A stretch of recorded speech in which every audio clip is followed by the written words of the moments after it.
يا أيها الذين آمنوا كتب عليكم الصيام كما كتب على الذين من قبلكم لعلكم تتقون. أعوذ بالله من الشيطان الرجيم. بسم الله الرحمن الرحيم، والصلاة والسلام على أشرف الأنبياء والمرسلين سيدنا محمد وعلى آله وصحبه ومن تبع نهجهم بإحسان إلى يوم الدين.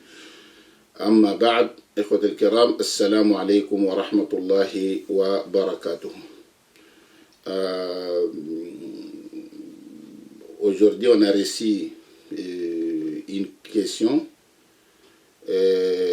dont le contenu est: au mois de Ramadan, disons que je suis malade, Allah yashfik. Ouais, disons que je suis malade et que je suis en état de jeûne. D'un seul coup, j'ai vomi. Est-ce que mon jeûne reste valable? Ça veut dire, il était malade et puis il a vomi. Est-ce que le jeûne est valable? Et dans le même cas, j'ai envie de vomir, mais du coup, si je me force moi-même à vomir, ça veut dire à peu près deux questions. La première question, quelqu'un qui est malade pendant le Ramadan, et voilà, dans la journée, étant en jeûne, il a vomi, parce qu'il est malade, donc il a vomi. Et deuxième question, si c'est lui-même qui a vomi volontairement, il a provoqué les vomissements. Donc dans le premier cas, il n'a pas provoqué les vomissements. Dans le deuxième cas, si c'est lui-même qui a provoqué les vomissements. Maintenant, quel est le jugement de cela? La réponse est que les hadiths du prophète Mohammed sallallahu alayhi wa sallam, c'est un hadith qui est rapporté par Tirmizi et authentifié par l'imam Al-Albani, d'après Abu Hurayrata radiyallahu anhu, que le prophète sallallahu alayhi wa sallam a dit: celui qui vomit non volontairement alors qu'il jeûne n'a pas à rattraper. Ça veut dire que celui qui vomit, le hadith dit celui qui vomit non volontairement, donc il n'a qu'à alors qu'il gêne et n'a pas à rattraper. Donc si le vomissement vient seul, comme ça, si le vomissement vient seul, la personne n'a pas à rattraper le jeûne. Ça, s'il n'a rien avalé, par exemple, que si le vomissement vient seul, non volontaire, et la personne avale quelque chose, dans ce cadre-là, on peut dire qu'il faut qu'il rattrape un jour. Mais si le vomissement vient seul, volontairement, sans qu'il avale quelque chose, donc il faut savoir que le jeûne est valable. Donc celui qui vomit non volontairement, alors qu'il jeûne, n'a pas à rattraper. Mais celui qui s'est fait vomir, ça c'est le hadith du jour, celui qui s'est fait vomir volontairement, qu'il rattrape. Ça veut dire, quand on est malade et on provoque le vomissement, on rattrape un jour. Mais si le vomissement est venu d'une manière non volontaire, dans ce cadre-là, on continue le jeûne est valable et on n'a pas à rattraper un jour. Il y a une autre question pour la même personne.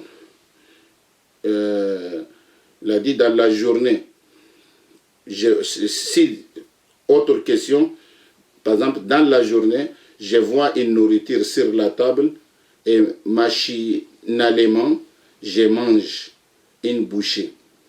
À ce moment, je me rappelle que je suis en état de jeûne. Dois-je rattraper mon jeûne après Ramadan? Ça veut dire par oubli. Souvent ça arrive, c'est comme des réflexes comme ça. Quelqu'un, voilà, il voit de manger, il oublie, il mange. Donc voilà, il a pris une bouchée et après, il s'est rendu compte qu'il est en jeûne. Est-ce qu'il a rattrapé ou pas? Ça, c'est une partie des questions. Il a dit, est-ce les mêmes véridiques? Si je prends un repas complet, si la personne prend un repas complet, voilà, il a oublié. Il est venu, il a pris un repas complet de A à Z, il a bu de l'eau, il a tout. Et après, il s'est rappelé que vraiment qu'il est en jeûne. Première, c'est une bouchée. Maintenant, c'est un repas complet, tout en ajoutant quoi? En ajoutant toujours sans mauvaise intention. On dit, il y a un hadith du prophète Muhammad sallallahu alayhi wa sallam, d'après Abu Huraira radiallahu anhu, a dit, celui qui mange ou boit par oubli, étant en jeûne par oubli, alors qu'il jeûne, ça veut dire qu'il continue son jeûne. Ça veut dire l'oubli est pardonné. Dans les questions d'hier, on a parlé que Allah subhanahu wa ta'ala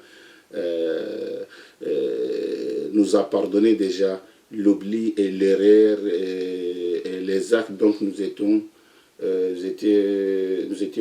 contraints. Donc on a vu ça hier. Donc pour l'oubli, si la personne a oublié, soit une bouchée, soit un repas complet, si elle oublie, vraiment, il continue son jeûne et son jeûne est valable. C'est Allah qui l'a nourri et c'est Allah qui lui a donné à boire. Le hadith rapporté par le Bukhari est rapporté aussi par Muslim. Donc c'est un hadith authentique. Même si souvent, c'est-à-dire que les Malikites, ils disent que c'est préférable de rattraper un jour, mais ce qui est authentique, on ne rattrape rien. Ce qui est authentique, on ne rattrape rien, parce que le hadith, c'est clair. Le hadith est clair et authentique aussi. Une autre question ici, pour les femmes qui préparent les repas, les femmes qui cuisinent du soir. Par exemple, dans les jours de Ramadan, les femmes qui préparent les soirs, est-ce qu'elles peuvent goûter, disons, pour voir si c'est assez salé, en mettant juste une partie infime sur la langue? Ça veut dire les femmes qui préparent, elles goûtent la nourriture, si c'est salé ou si c'est sucré, mais c'est un bout, ça qu'on s'appelle une petite partie, et après il faut rejeter cette partie, il ne faut pas l'avaler. Dans ces cadres-là, on va dire le jeûne est sain, le jeûne est valable. C'est autorisé aux femmes, quand elles préparent, de goûter si c'est salé ou pas salé par la bout des langues, et après on rejette, on n'avale pas. Ça a été rapporté même d'Ibn Abbas. Il a dit c'est permis aux jeûneurs de goûter la nourriture, soit il a parlé de vinaigre ou autre chose, il a dit c'est permis de les goûter si ça n'a pas été avalé, ça n'a pas arrivé à la gorge. Donc on les goûte et puis on les rejette, mais il ne faut pas que ça arrive à la gorge.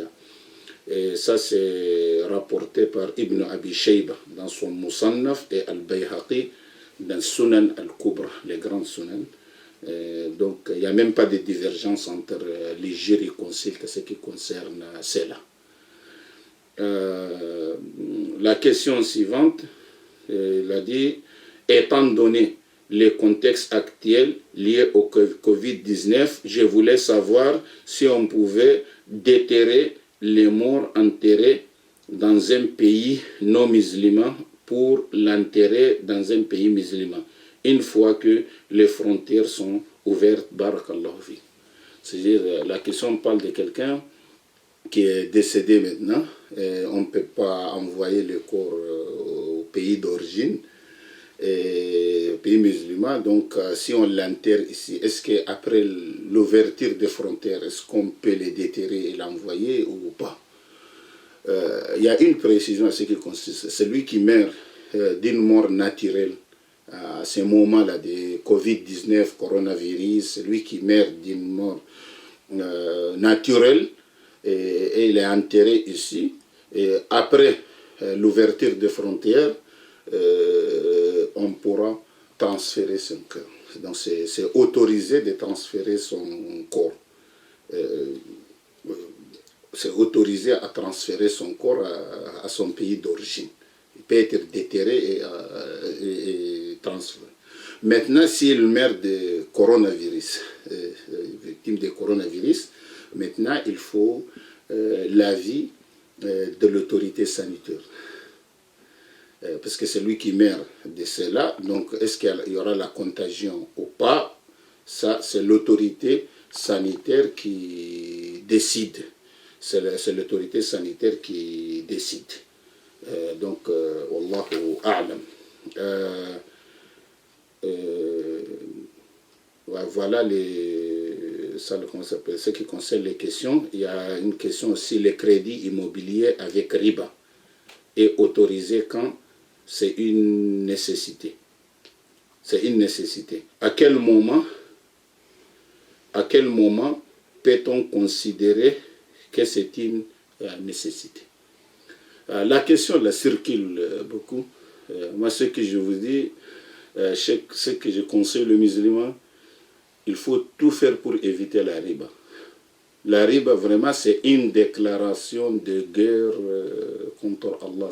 C'est une déclaration de guerre contre Allah et personne ne pourra déclarer la guerre contre Allah. Le riba, ce sont 10 et quelques branches. Les branches le plus bas, c'est comme quelqu'un qui fait un rapport intime avec sa mère en cours de route et tout le monde le voit. Ça, c'est le plus petit des riba. Riba, ce n'est pas une petite chose. C'est pour cela que les gens, ils parlent de nécessité, surtout par exemple ici en France, ils parlent de nécessité. Moi, je ne vois pas où est la nécessité. Parce que dans l'islam, la nécessité d'être logé. Et tout le monde presque logé ici. Donc voilà, tout le monde est logé. Maintenant, où est la nécessité? Moi, je ne vois pas la nécessité. Je ne vois pas la nécessité. Et même la fatwa, par exemple, qui dit que c'est permis, a ouvert une porte à tout le monde. Parce qu'ils disent que c'est la nécessité. Les gens aujourd'hui, ils ont oublié la nécessité. Même si il y a des nécessités. Les gens, ils ont oublié la nécessité. Ils disent seulement, ah oui, tel imam a dit ça, tel imam a dit ça, tel imam a dit ça. Moi, je ne veux pas m'associer à ça. Ça veut dire, ça c'est un. Deuxièmement, c'est vrai, s'il y a des nécessités, la cité peut pousser la personne même à aller vers le riba. Mais est-ce que la nécessité existe aujourd'hui? Beaucoup de gens, oui, je veux une maison à part, c'est pour mieux éduquer mes enfants. Est-ce que c'est vrai pour mieux éduquer les enfants? Est-ce que c'est vrai? Donc c'est pour cela que même la personne en soi, laissons la fatwa, mais la personne en soi, il doit craindre Allah, il doit savoir. À l'intérieur de lui-même, il doit être honnête par rapport à Allah subhanahu wa ta'ala. En tout cas, en France ici, une nécessité générale pour la musulmane, je ne la vois pas. Maintenant, s'il y a des nécessités privées, c'est cas par cas. La personne pose sa question. Si la nécessité est là, on va dire qu'il y a la nécessité. Mais générale, pour tous les musulmans, qu'on voit une nécessité, on ne voit pas cette nécessité ou les besoins. Ce qui concerne cela. En tout cas, moi, je ne m'associe pas aux gens qui disent oui, quoi. Sallallahu alayhi wa sallam. Salam alaikum.